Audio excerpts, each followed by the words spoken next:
Hello friends, welcome back in my new video. तो चलिए फटाफट से हम अपने ब्लेंडर सॉफ्टवेयर को ओपन कर लेते हैं।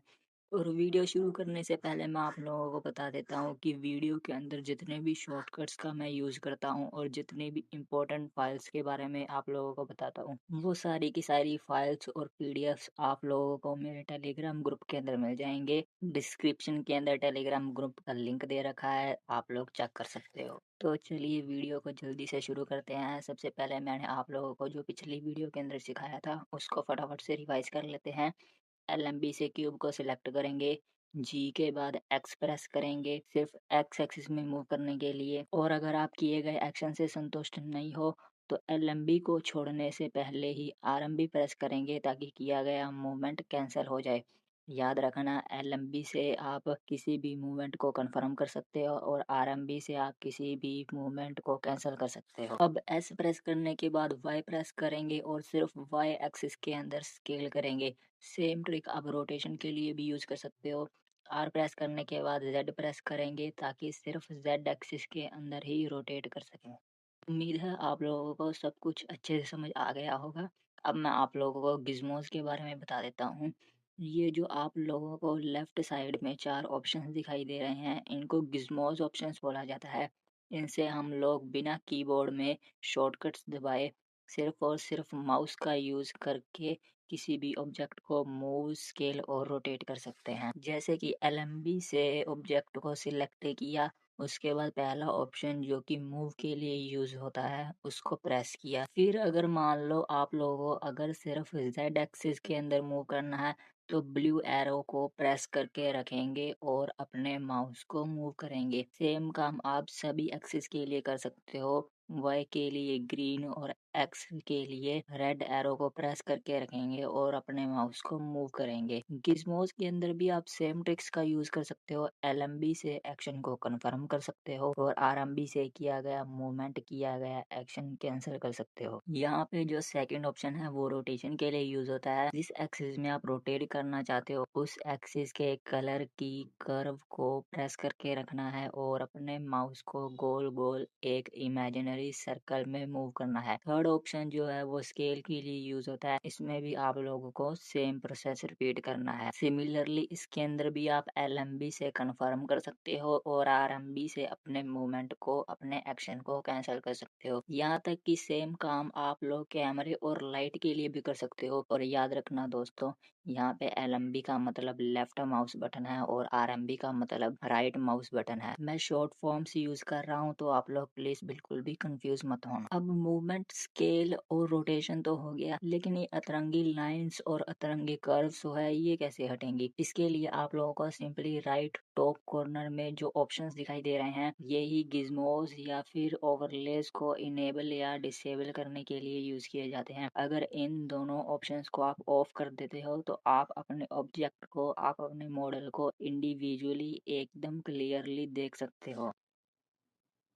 और मैंने आप लोगों को कल बताया था कि यहाँ आप जेड एक्सिस को भी ऑन करके देख सकते हो और यहाँ तक कि अपने प्लेन को भी गायब कर सकते हो इस ऑप्शन से। और अब एक छोटी सी चीज और, अगर आप सारे ऑब्जेक्ट्स को एक साथ सिलेक्ट करना चाहते हो तो आप लोग एलएमबी से पहला ऑब्जेक्ट सिलेक्ट करोगे, उसके बाद शिफ्ट प्लस एलएमबी से आप लोग सेकंड ऑब्जेक्ट को सिलेक्ट करोगे और ऐसे ही आप मल्टीपल ऑब्जेक्ट्स को सिलेक्ट कर सकते हो शिफ्ट प्लस एलएमबी से। या फिर आप लोगों को मैं एक ऑल्टरनेटिव तरीका बताऊं तो अगर आप एलएमबी प्रेस करके रखते हो और एक इमेजिनरी रेक्टेंगल बनाते हो जिसके अंदर सारे ऑब्जेक्ट्स आ जाएं तो इससे आप देखेंगे कि कैसे एक ही झटके में सारे के सारे ऑब्जेक्ट्स सिलेक्ट हो गए।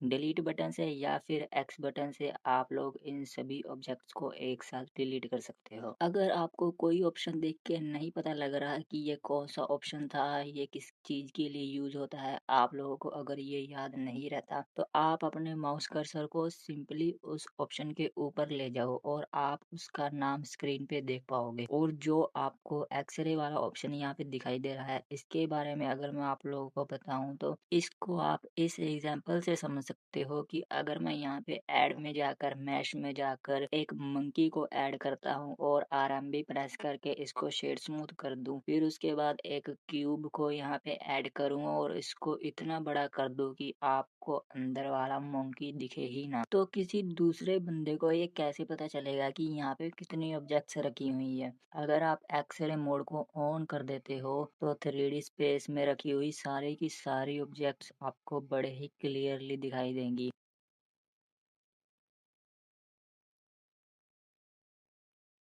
और इसके बाद वाला जो व्यू पोर्ट शेडिंग वाला ऑप्शन है, ये भी एकदम एक्सरे का ही भाई है। इसको इनेबल करके भी आप सारी ऑब्जेक्ट्स को बड़े ही क्लियरली देख सकते हो। खैर, इसके बारे में और नेक्स्ट ऑप्शंस के बारे में हम लोग नेक्स्ट वीडियो में बड़े ही डिटेल में बात करेंगे।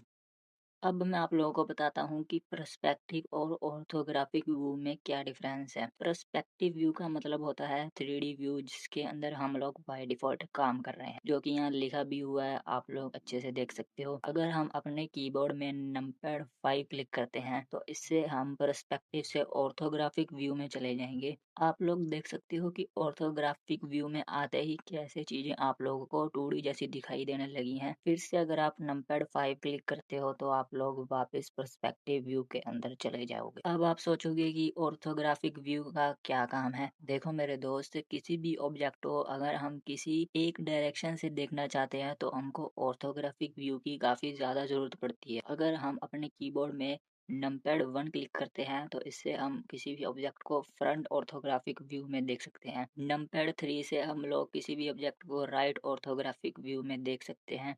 और नंपैड 7 से हम किसी भी ऑब्जेक्ट को टॉप ऑर्थोग्राफिक व्यू में बड़े ही क्लियरली देख सकते हैं। इससे हम सिर्फ किसी एक पर्टिकुलर डायरेक्शन में किसी भी ऑब्जेक्ट को बड़े ही क्लियरली देख सकते हैं, जिसका हमको मॉडलिंग के वक्त काफी ज्यादा यूज देखने को मिलता है। अब टॉप, राइट और फ्रंट तो हो गया भाई लोगों। अब आप लोग सोच रहे होंगे कि बाकी डायरेक्शंस का क्या। बाकी डायरेक्शंस के लिए हम लोग कंट्रोल बटन का यूज करते हैं। जैसे कि अगर हम कंट्रोल प्लस नंपैड 1 क्लिक करते हैं तो हम लोग बैक ऑर्थोग्राफिक व्यू में चले जाएंगे। कंट्रोल प्लस नंपैड 3 से लेफ्ट ऑर्थोग्राफिक व्यू में चले जाएंगे और कंट्रोल प्लस नंपैड 7 से हम बॉटम ऑर्थोग्राफिक व्यू में चले जाएंगे। सभी डायरेक्शंस को याद रखना बिल्कुल ही आसान है। सिर्फ किसी 3 शॉर्टकट्स को याद रखो और उसके अपोजिट अगर जाना हो तो आप लोग कंट्रोल बटन का यूज कर सकते हो। जैसे कि नंपैड 1 से हम लोग फ्रंट ऑर्थोग्राफिक व्यू में जाते हैं तो इसके अपोजिट अगर हमको बैक ऑर्थोग्राफिक व्यू में जाना हो तो हम लोग कंट्रोल प्लस नंपैड 1 का यूज करेंगे। सिमिलरली आप बाकियों को भी बिल्कुल आसानी से याद रख सकते हो।